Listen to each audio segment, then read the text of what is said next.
Thank you for tuning into another episode of Take 10 on Tuesday with the Tennessee Tribune. I'm Jason Luntz. Today I'm at a brand new exciting spot in Nashville that actually is right down the street from our Tribune offices. I'm at Art History Class Gallery with owner Thaxton Waters and this month's featured artist Charles Graham Jr. How you doing, fellas? What's up, man? Good seeing you today. All right. Yes. Thanks, man. I appreciate you guys letting me stop by. That's right. That's right. See, they're already great to work together. Now, I've been coming down here for a couple months, checking out the artwork, and me and Thaxton been trying to find time in our busy schedules to let everyone know about the place. We thought this was the right time because not only are a lot of exciting things happening here, Charles Graham's art is phenomenal, and we wanted to share that with you, the viewers. Thank you for that plug, man. It's perfect. No problem. That. No problem. So what I want to start off with first is with you, Thaxton. I want you to tell us a little bit of the history of the place, what made you start it up, and what is your background in art?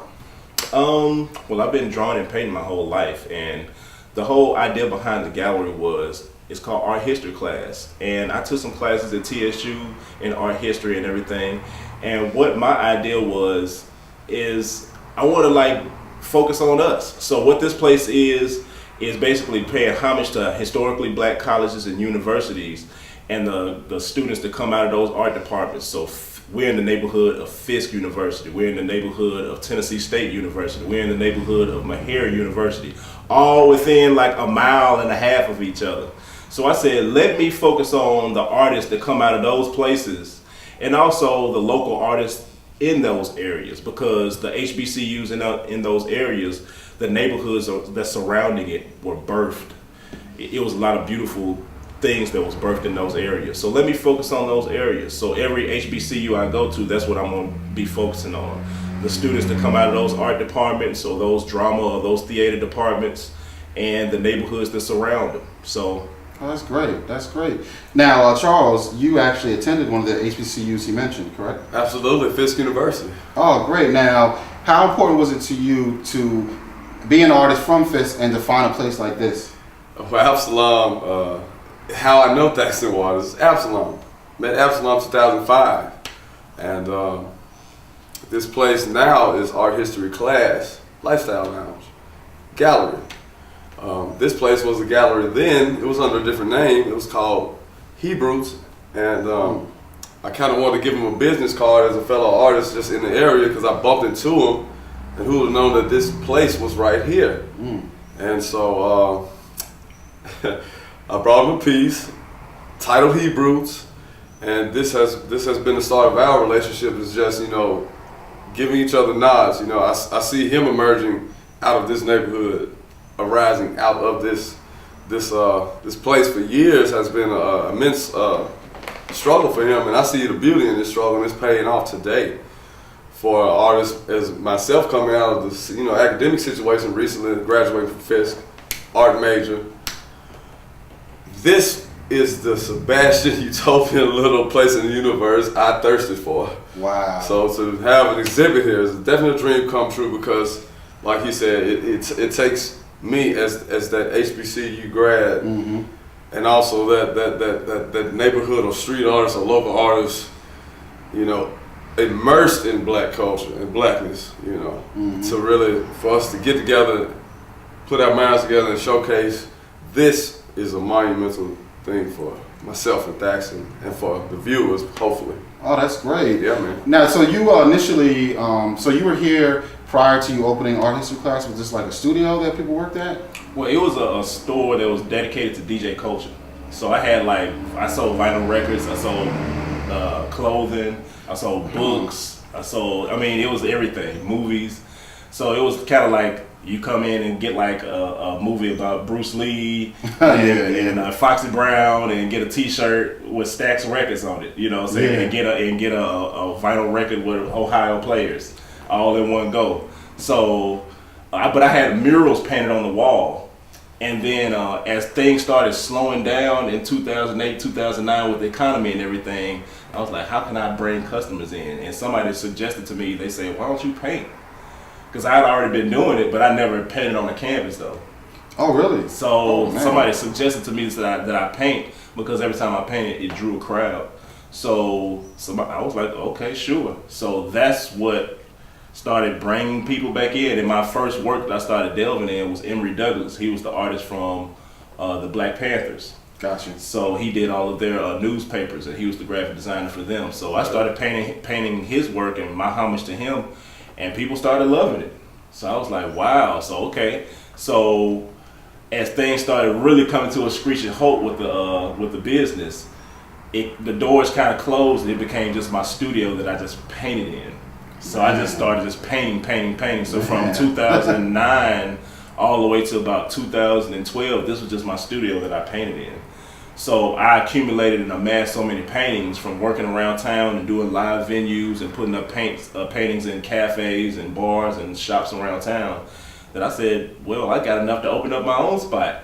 Man. So beating my head up against the doors trying to get into other galleries, I said maybe I need to provide my own platform. Yes. And when I started going to TSU, a lot of the art students, they were like, well, how do you get into the galleries downtown? I was like, well, I've done it, but it's not easy. It's a little politicking to do it. So I said, this is the perfect opportunity for me to provide a platform for them. Because as soon as they graduate, they really don't know where to go and what to do. Wow. So I said, okay, so I can have wall space for them to show and debut their work, get people in here to see it, and it'll be a good opportunity for them to spread their wings and fly after that. Man, that's beautiful. And Charles, now that you are one of those artists, and basically what you're saying has come to fruition, you're one of those artists, do you have like a plan set to how you're going to let people know that you're in here? And are you going to use it to springboard to other galleries? Well, being an artist, I've always desired to meet the right curator, and so right now I'm just really trying to build my network locally to, contact curators, contact the people who are really the doorkeepers, and then now look at Thaxton Waters as a curator, become his friend, become his peer, you all engage each other, and hopefully through Thaxton being a liaison for me, meeting other curators and trying to direct, attention to the wall space, got to turn these cameras around, because the art, I think, inspires on its own, and so we just have to, get the eyes here, who are doorkeepers in this city for, their audience. Yes. Then there it is. We are. I don't want to sound token or anything, but we get representation in diverse areas that's not black culture. That's diverse to us, and so that's the goal, really. Just find the gatekeepers and the tastemakers in town, and say, hey, art history class, lifestyle lounge, Historic Jefferson Street. Please get here. Yes. Yes. Yeah. And just to lead off that, Charles, how important do you think Thaxton's location gallery is to the revitalization of Jefferson Street? Man, the revitalization of Jefferson Street I have witnessed since I've arrived in this town, and 8 years ago to now, I will say that nothing has changed for the worse, and the progressive community that's connected this art gallery to the art crawl, to that downtown network of Fifth Ave, then back around to areas out east, then back around, the BCC at Vanderbilt, and then Tennessee State, and Fisk art, our art collections, our art department. So this to me completes the circle artistically in this town, as far as making this the metro, new downtown or progressive part of town, which is really completely opposite what I saw when I got to Nashville. Coming from Memphis, Tennessee, it looked like my neighborhood in Memphis, Tennessee. The most beautiful thing was a plate of food. Yeah, that's right. so that's true. So it's extremely progressive these days, and I think downtown Nashville is just loving historic Jefferson Street. Yes, we're part of downtown now. Yes, definitely.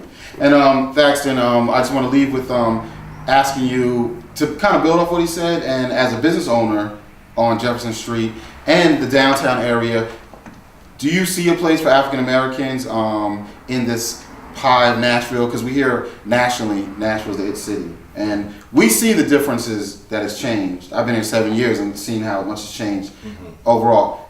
Where do you see us as African Americans having a place in that growth of Nashville?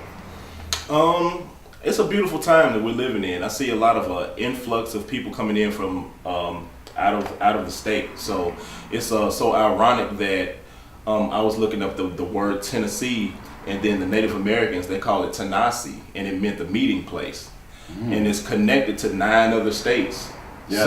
So it's bringing in an influx of all these new ideas, these new people, and it's kind of almost making Tennessee have to rebrand itself. Yes. So we're not known as the people with straw in their mouth walking around barefoot. So it's like you seeing like another just another idea of blackness. You're seeing polished, sophisticated, intelligent, well-read, ties. You see button-down shirts. You see it's not the typical what you would think of as a southerner, especially an African American southerner. Yes. So it's a beautiful time that we're living in. I love to see the diversity, and I just want to give Nashville with my space just another look of that diversity. That's great. Just That's give people great. alternative.